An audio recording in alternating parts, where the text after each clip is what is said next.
Yo, this Chicago freshman class, so we got here in the building with us. RickyRue, aka KingpinRue.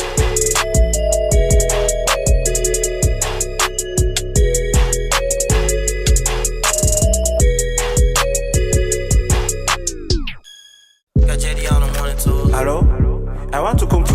I come down Allen Street. I'm on my way, bro. I want the ladies. Where are you now? Yeah, riding down Stony in a Altima. Yeah, riding down Stony in a Altima. Yeah, riding down Stony in a Altima. She playing bougie, but tonight she gon' cough it up. Yeah, riding down Stony in a Altima. Yeah, riding down Stony in a Altima.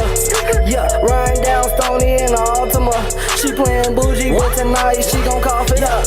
Yeah, riding down Stony with a ghetto bougie bitch. Park my car in the back because my shit on repo list. She wanna be my actress, I'm on my movie shit. Flexing like I got a bag, got her on groupie shit. She ain't got no whip, but ask me, do I got a car? She dying for that Gucci purse, she gon' suck me in the car. On my soul, suck me like a star. What? Bustin' off a bar. She claiming I'm a boyfriend. Yeah, okay, so shit. First, like, how we like to jump into it is basically, we like to ask you about yourself. Like, so how did you come up with that name, and like, what other names do you go by? So basically, I came up with RickyRue as my original rap name because like a lot of people used to tell me like I was rude. So I was like, damn, like I might as well say RickyRue. But I looked up and somebody already had RickyRue, so I dropped the D and named it RickyRue. Oh, okay, So that's how I came up with that name. Okay. Now as far as KingpinRue is like basically as of lately, it's been like, you know, it's about to be 2019, so it's time to boss up. So it's like, why not walk around like a boss? You know what I'm saying? Think differently. It's about, everything's changing, everything's evolving. So it's about making a difference now. So I feel like now the time would be the right time to change my name or give it a little, you know what I'm saying, something to be like, why the fuck is he calling himself KingpinRue? It's because it has nothing to do with drugs and none of that. Mostly about how you run your business. On some boss shit. Yeah, so it's about leveling up too. Yeah, so that's dope. That's dope as fuck. So basically what we like to ask is like, so how did you get into music? Like, so how did that whole process go? So basically, I used to throw parties, college parties.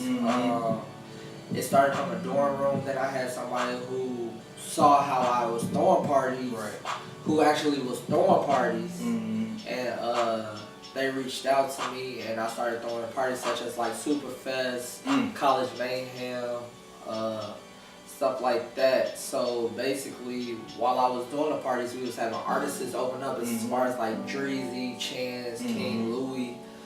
And so I love music so much that I didn't even realize it at the time. I was probably like 19, 20 years old. So I started off late.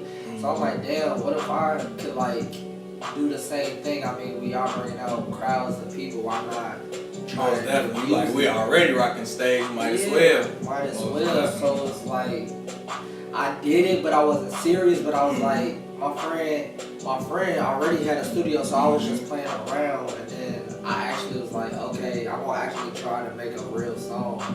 So my first song was called Winter's Anthem. Okay. And I mean, people was fucking with it, but they was like, why the fuck is he rapping? Right.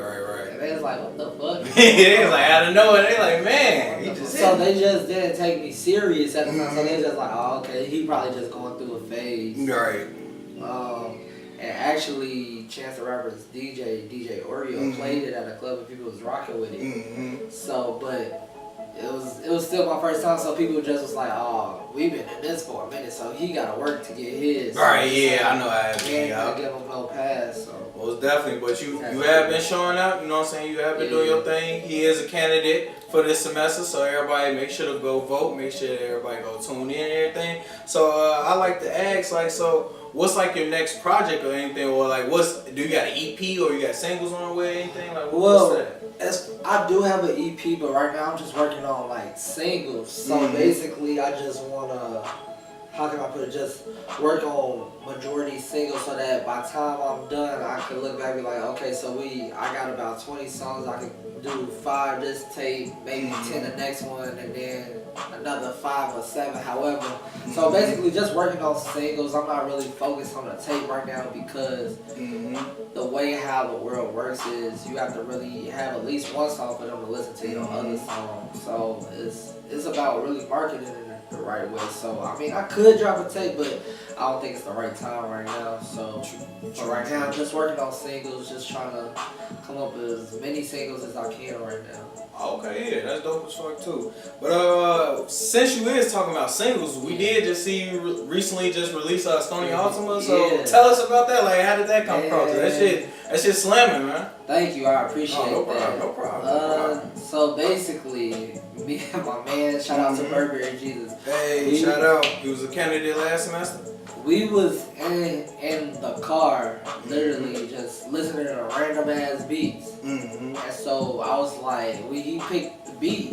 And I was like, grind down something in the Altima. And I was like, King Drive. He's like, hell no, bro. I was like, we should say Sun Street in Chicago. I was like, College Girl. He's like, bro, no. He's like, hey, your ass doing the perfect impersonation in his man. What about Stony? I was like, what? I was like, Stony. What you do, Stony? I was like, that actually do kind of make a little. I ain't gonna lie, that shit catchy as hell. Yeah, so he came up with Stony. I came up with the riding down part. So that's why in the beginning y'all hear on "Where's the ladies?" I want the ladies. So we did it like we recorded it the very next day, and so it's like instead of talking about. Even though that nigga flashy as fuck, I don't got no flashy niggas. So I tell him, so basically, like, I'm like, shit, we can make something that everyday regular people could do and have fun with it. You ain't always gotta be, everybody not rich. I mean, we all wanna be rich, we all got dreams, but like, why make something that's average, make it sound cool, and make it sound cool to be normal instead of all that other extra stuff. So because the day-to-day people need to flex too. They need to feel like they, you know, somebody too. Life is rough out here. And, I mean, we want to flex. Why not flex with what we already got? Most definitely. So yeah, I like to dive back in. So like, I'll talk about like platforms, like big like media platforms and all that stuff, but I like to talk about like performances you did, like, cause I see like a lot of times, especially like Hot Rod page and stuff, like you be doing like high school, like prep rides and stuff. So tell us about that. Oh, most definitely. Shout out. Hey. He shouted us out on 92.3, gave us our first radio shout out, so I definitely appreciate Hot Rod, so salute to you, bro. Gives me chills talking about it, but he gave me, before I even dropped the song, shout out to Stunt Taylor too. Stunt was performing at this school, so I'm gonna tell you how it got on the radio. Okay. So Stunt Taylor, PP on the block, he brought me to a school with Hot Rod, and so he told Hot Rod, like, bro, he got a song, like, he got one. Hot Rod, like, this is your friend. Right. He like, come on, man. No, bro, you got, I don't care if you play just the hook. So, after Stunt performed, this was literally a day after I just recorded the song, so I don't even, I know the words, but you know how you don't know all the words just because you just wrote it. Yeah. So, I mean, that's another thing. When you just write a song, you don't know all the words. Of course not. Because you just wrote it. Unless you've been thinking about that subject for a minute. But other than that, nah. So I performed the hook, and Hot Rod see the kids, and he just dropped his mouth like, what the fuck? And the kids, and I was surprised too, because I'm not used to... I'm used to reactions like that with the kids, but they was like over dramatic with the. They was like doing that shit better than me, and I'm like, okay, we got up to some shit. Yeah, like when I made it, got one. I knew it was catchy, but I was like, I don't know if it's gonna go because I ain't talking about what everybody else talking about. I ain't talking about. But sometimes like people like that different shit because it's like it's a lot of people doing the same thing and then it becomes like stagnant. Yeah. So when somebody sees something different, they're like, oh, let me gravitate to that. Like even like how the way you wear your dreads and all this stuff. That's like a different way. Somebody be like, hold on, like who is that? Like you would definitely stand out to people and stuff. So basically, I performed the song and the kids was just going crazy. They was like, where can I find it? Where can I find it? I'm like, shit, I just dropped it.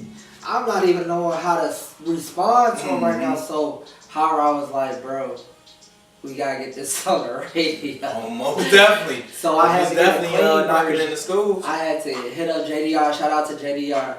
I had to hit him up immediately. Instantly. He was like, damn, we just recorded. I'm like, I know. So basically, just had to go through the process of Hot Rod. You know, he got it on the radio now. Before he even dropped, and people knew the lyrics before I even dropped the song. They knew the hook. They knew the hook before I dropped the song. So it's like I wanted, because of the past, I wanted to do a lead up to just see how it worked before I dropped it. I just wanted to know that people actually wanted my shit before I dropped it, because I know a lot of artists drop shit and they put their passion into it, and then when they drop it, it don't do what they expected. So it's like now, as an artist, you gotta make people, give them a little snippet and make them want show your shit. Yeah. And it's weird. It's like a scary process, but if it's gonna happen, it's gonna happen. Like how Rod told me, just trust the process, man. Most definitely. Now you did tell me like behind the scenes, you was telling me something like something about like Wealthy Soul. Like, so would you like to talk about that? Shout out to Wealthy Soul Tribe. We a collective of different artists. It's about like 9 of us as artists. We all do different types of music, so it's like on some Young Money shit. So you got like your Drake, you got your Wayne, you know what I'm saying, your Tiger, you know what I'm saying. It's like different people got different things. It's not like we don't all sound the same. So like that's dope. You might sound like ASAP Rocky, and then we got motherfucking a nigga that rap like Kanye over here, or we might have a singer like Tory Lanez. So very diverse. Yes, we diverse. We could anything, anything. But basically, we're a collective. Do y'all think y'all gonna drop a group project all together? More than one. We probably will, but we wanna like do an individual. Let everybody be known individually first. But people definitely know who we are, because when we go out, we say tribe instead of gang, because it takes, a village to raise a community. Most definitely. So we say tribe. But basically, we throw open mics every Tuesday. It's called Taco Tuesdays. We gonna start back baseline October 9th. So if y'all want to come out, it's 21 plus. But yeah, we give the floor to different artists. So we just, cause like people hearing about us, we're not gonna stop the grind of what helped us get to where we at. And we bring out about 200 people on a Tuesday. And tacos. That's a lot. Tacos and performing. You can't miss that. You can't beat that. So if you guys don't have any plans, you said October 9th, right? October 9th. So if you don't have any plans for October 9th, make sure you come down to Baseline, get you some tacos, and enjoy some nice performances. Tacos and performance. You can't beat it. You can't beat it. And you probably possibly get you a few drinks too. And also, people who come, they'll be featured on the next show. So we throw it every Tuesday. So it might not be the next Tuesday. You might get featured within 2 Tuesdays. Okay, so artists, if you would like to have like an extra performance here and there, most definitely chop it over. Most definitely. But we'd like to get into Stunt too, because you did say someone's like a mentor or something to you. Like what? Yeah, so Stunt Taylor, he's been a mentor, a big ass help. I can't lie. Like a nigga that help you. Shout out Stunt too. Yeah, shout out to him. When nobody else like sees the vision that you see, and he, even though like if he has a show, he'll invite me out. Not even to perform, just to network with the people. That's how I got on the high school pep rally, just from meeting people in 2016 and gradually like networking. You know what I'm saying? I met a big factor. Her name is Star. Shout out to Star, but I'm gonna get to her later. But yeah, Stunt, like as far as like just talking about the do's and don'ts in music, what to do and what not to do. As far as what type of music, man, we argue about types of music put out and all types of shit. Most the marketing plans, everything. Like every other day we talk, no bullshit. So we try to help each other out. Most That's definitely. way we can. Yeah. And Stunt, shout out to Stunt Taylor. He's very genuine. I had the personal chance of meeting him working the Tupac movie premiere. That was like way back in like 2016 or something. So yeah, that's what's up. Yeah, he may not remember. He may possibly remember, but I don't know. But he always check in on the page and he